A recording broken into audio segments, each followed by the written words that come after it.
Hola a todos los amigos, sean bienvenidos a una nueva lectura del Código de Procedimiento Civil. Vamos a comenzar con el título 19, que es donde habíamos quedado, que corresponde a la ejecución de las resoluciones. El artículo 231 nos menciona el principio de ejecución y nos dice que la ejecución de las resoluciones corresponde a los tribunales que les hayan pronunciado en primera o única instancia. Se procederá a ella una vez que las resoluciones queden ejecutoriadas o causen ejecutoria en conformidad a la ley. No obstante, los tribunales que conozcan de los recursos de apelación, casación o revisión ejecutarán los fallos que dicten para la sustanciación de dichos recursos. Podrán también decretar el pago de las costas adeudadas a los funcionarios que hayan intervenido en ellos, reservando el de las demás costas para que sea decretado por el tribunal de primera instancia. Con respecto al artículo 232, nos menciona la competencia prevenida y nos dice que siempre que la ejecución de una sentencia definitiva haga necesaria la iniciación de un nuevo juicio, podrá éste deducirse ante el tribunal que menciona el inciso primero del artículo 231 o ante el que sea competente en conformidad a los principios generales establecidos por la ley, a elección de la parte que haya obtenido en el pleito. El artículo 233 menciona la ejecución incidental de la sentencia. Nos dice que cuando se solicite la ejecución de una sentencia ante el tribunal que la dictó, dentro del plazo de un año contado desde que la ejecución se hizo exigible, si la ley no ha dispuesto otra forma especial de cumplirla, se ordenará su cumplimiento con citación de la persona en contra de quien se pide. Esta resolución se notificará por cédula al apoderado de la parte. El ministro de Fe que practique la notificación deberá enviar la carta certificada que establece el artículo 46 tanto al apoderado como a la parte. A esta última la carta deberá remitírsele al domicilio en que se le haya notificado la demanda. En caso que el cumplimiento del fallo se pida contra un tercero, este deberá ser notificado personalmente. El plazo de un año se contará en las sentencias que ordenen prestaciones periódicas desde que se haga exigible cada prestación o la última de las que se cobren.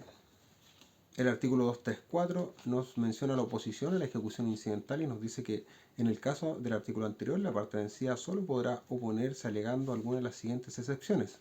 Dos puntos: pago de la deuda, remisión de la misma, concesión de esperas o prórrogas del plazo, novación, compensación, transacción, la de haber perdido su carácter de ejecutoria, sea absolutamente o con relación a lo dispuesto en el artículo anterior, la sentencia que se trate de cumplir, la del artículo 464 número 15 y la del artículo 534, siempre que ellas, salvo las dos últimas, se funden en antecedentes escritos, pero todos en hechos acaecidos con posterioridad a la sentencia de cuyo cumplimiento se trata. También podrá alegarse la falta de oportunidad de la ejecución. Esta excepción y la del artículo 464 número 15 y la del artículo 534 necesitarán, además, para ser admitidas a tramitación, que aparezcan revestidas de fundamento plausible. La oposición solo podrá deducirse dentro de la citación a que se refiere el artículo precedente. El tercero, en contra de quien se pide el cumplimiento del fallo, podrá deducir además la excepción de no empezarle la sentencia y deberá formular su oposición dentro del plazo de 10 días. La oposición se tramitará en forma incidental, pero si las excepciones no reúnen los requisitos exigidos por el inciso primero, se rechazarán de plano. Lo dispuesto en este artículo es sin perjuicio de lo prevenido en el artículo 80. Con respecto al artículo 235, nos menciona las medidas de apremio y nos dice que si no ha habido oposición al cumplimiento de la sentencia solicitado conforme al artículo 233 o ella ha sido desestimada por sentencia de primera o segunda instancia, se procederá a cumplirla siempre que la ley no haya dispuesto otra forma especial de acuerdo con las reglas siguientes. Dos puntos. Número 1. Si la sentencia ordena entregar una especie o cuerpo cierto, sea mueble o inmueble, se llevará a efecto la entrega haciéndose uso de la fuerza pública si es necesario. Número 2. Si la especie o cuerpo cierto mueble no es sabido, se procederá a tasarlo con arreglo al título 12 del libro cuarto y se observará enseguida las reglas del número siguiente. Tercero, si la sentencia manda a pagar una suma de dinero, se ordenará sin más trámite hacer el pago al acreedor con los fondos retenidos, hecha la liquidación del crédito y de las costas causadas, o se dispondrá previamente la realización de los bienes que estén garantizando el resultado de la acción en conformidad al título quinto del libro segundo. Si no hay bienes que aseguren el resultado de la acción, se procederá a embargar y a enajenar bienes suficientes de la parte vencida de acuerdo con las reglas del procedimiento de apremio, sin necesidad de requerimiento, y deberá notificarse por cédula el embargo mismo y la resolución que lo ordena. Número 4. Si la sentencia obliga a pagar una cantidad de un género determinado, se procederá en conformidad a las reglas del número anterior, pero si es necesario, se practicará previamente su evaluación por un perito con arreglo al título 12 del libro cuarto. Y quinto, si la sentencia ordena la ejecución o destrucción de una obra material, la suscripción de un instrumento, la constitución de un derecho legal o de una obligación, se procederá de acuerdo con el procedimiento de apremio en las obligaciones de hacer, pero se aplicará lo prescrito en el número 3 de este artículo cuando sea necesario embargar y realizar bienes. Sexto, si la sentencia ha condenado a la devolución de frutos o a la indemnización de perjuicios, y de conformidad a lo establecido en el inciso segundo del artículo 173, se ha reservado al demandante el derecho de discutir una cuestión en la ejecución del fallo, el actor deberá formular la demanda respectiva en el mismo escrito y en que pide el cumplimiento del fallo. Esta demanda se tramitará como incidente y conjuntamente se resolverá en una misma y única sentencia. En todo lo que no esté previsto en este artículo se aplicarán las reglas que establecen en el juicio ejecutivo para el embargo y el procedimiento de apremio, pero la sentencia se cumplirá hasta hacer entero el pago a la parte vencedora sin necesidad de fianza de resultas, salvo lo dispuesto en el artículo 774 y en otras disposiciones especiales. Por su parte, el artículo 236 nos habla sobre el pago de prestaciones periódicas y nos dice que si la sentencia ordena el pago de prestaciones periódicas y el deudor retarda el pago de dos o más, podrá el juez compelerlo a prestar seguridades para el pago, tal como convertir las prestaciones en intereses de un capital que se consigna al efecto en un banco, caja de ahorro u establecimientos análogos. Este capital se restituirá al deudor tan pronto como cese la obligación. Esta petición se tramitará en forma incidental. El artículo 237, por su parte, nos menciona el cumplimiento incidental extemporáneo y nos dice que las sentencias que ordenen prestaciones de dar, hacer o no hacer y cuyo cumplimiento se solicite después de vencido el plazo de un año concedido en el artículo 233 se sujetarán a los trámites del juicio ejecutivo. Se aplicará también en este procedimiento cuando se solicite el cumplimiento de fallo ante otro tribunal distinto del indicado en el artículo 233.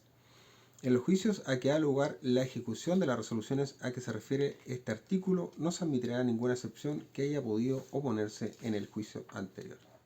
El artículo 238 nos habla sobre las medidas de apremio para garantizar el cumplimiento de autos y decretos. Nos dice que cuando se trate del cumplimiento de resoluciones no comprendidas en los artículos anteriores, corresponderá al juez de la causa dictar las medidas conducentes a dicho cumplimiento, pudiendo al efecto imponer multas que no excedan de una unidad tributaria mensual o arresto hasta por 2 meses determinados prudencialmente por el tribunal, sin perjuicio de repetir el apremio. El artículo 239 nos relata la reclamación por deducción en caso de restituciones y nos dice que la reclamación es que el obligado a restituir una cosa raíz o mueble tenga derecho a deducir en razón de prestaciones a que esté obligado el vencedor y que no haya hecho valer en el juicio en que se dictó la sentencia que se trata de cumplir, se tramitarán en forma incidental con audiencia de las partes sin entorpecer el cumplimiento de la sentencia,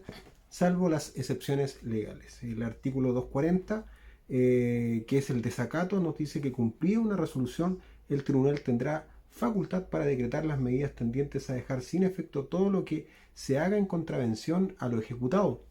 El que quebrante lo ordenado cumplir, será sancionado con reclusión menor en su grado medio a máximo. Con respecto a las apelaciones, el artículo 241 nos dice que las apelaciones que se deduzcan contra las resoluciones que se dicten en conformidad a lo dispuesto en los artículos precedentes de este título se concederán solo en el efecto devolutivo. Tratándose de juicios de Hacienda, estas apelaciones se colocarán de inmediato en tabla y gozarán de preferencia para su vista y fallo. Dentro de la ejecución de las resoluciones vamos a mirar ahora las pronunciadas por tribunales extranjeros. Es así que el artículo 242 nos dice cuál es el valor de las resoluciones pronunciadas en país extranjero, la regla de los tratados internacionales. Las resoluciones pronunciadas en país extranjero tendrán en Chile la fuerza que les concedan los tratados respectivos y para su ejecución se seguirán los procedimientos que establezca la ley chilena en cuanto no aparezcan modificados por dichos tratados. El artículo 243 nos dice cuál es el valor de las resoluciones pronunciadas en país extranjero. El principio de reciprocidad dice que si no existen tratados relativos a esta materia con la nación de que procedan las resoluciones, se les dará la misma fuerza que en ella se dé a los fallos pronunciados en Chile. Y el artículo 244, que es el principio de reciprocidad, nos dice que si la resolución procede de un país en que no se da cumplimiento a los fallos de los tribunales chilenos, no tendrá fuerza en Chile. Con respecto al valor de las resoluciones pronunciadas en país extranjero, la regla supletoria, digamos, de la regularidad internacional, el artículo 245 nos dice que en los casos en que no puede aplicarse ninguno de los tres artículos procedentes, las resoluciones de tribunales extranjeros tendrán en Chile la misma fuerza que si se hubieran dictado por tribunales chilenos, con tal que reúnan las circunstancias siguientes. Número 1, que no contengan nada contrario a las leyes de la República, pero no se tomarán en consideración las leyes de procedimiento a que hayan debido sujetarse en Chile la substanciación del juicio. Número 2, que tampoco se opongan a la jurisdicción nacional. Número 3, que la parte en contra de la cual se invoca la sentencia haya sido debidamente notificada de la acción. Con todo, ella podrá probar que por otros motivos estuvo impedida de hacer valer sus medios de defensa. Y 4, que estén ejecutoriadas en conformidad a las leyes del país en que hayan sido pronunciadas. El artículo 246 nos habla sobre la aplicación a sentencias arbitrales extranjeras y nos dice que las reglas de los artículos procedentes son aplicables también a las resoluciones expedidas por jueces árbitros. En este caso se hará constar su autenticidad y eficacia por el visto bueno u otro signo de aprobación emanado de un tribunal superior ordinario del país donde se haya dictado el fallo. El 247 nos habla sobre la presentación de la resolución a la Corte Suprema. En todos los casos a que se refieren los artículos precedentes, la resolución que se trate de ejecutar se presentará a la Corte Suprema en copia legalizada o apostillada. El artículo 248 nos dice sobre la tramitación en casos de jurisdicción contenciosa. En los casos de jurisdicción contenciosa se dará conocimiento de la solicitud a la parte contra quien se pide la ejecución, la cual tendrá para exponer lo que estime conveniente en término igual al de emplazamiento para contestar demandas. Con la contestación de la parte o en su rebeldía y con previa audiencia del fiscal judicial, el tribunal declarará si debe o no darse cumplimiento a la resolución. En el artículo 249 nos habla sobre la tramitación en casos de jurisdicción no contenciosa y nos dice que en estos casos el tribunal resolverá con solo la audiencia del fiscal judicial. El 250 nos habla sobre el término probatorio y nos dice que si el tribunal lo estima necesario, podrá abrir un término de prueba antes de resolver en la forma y por el tiempo que este código establece para los incidentes. Y finalmente el artículo 251, que corresponde al principio de ejecución, nos indica que, mandada a cumplir una resolución pronunciada en país extranjero, se pedirá su ejecución al tribunal a quien habría correspondido conocer del negocio en primera o en única instancia si el juicio se hubiere promovido en Chile. Con eso terminamos el título de la ejecución de las resoluciones, el título 19.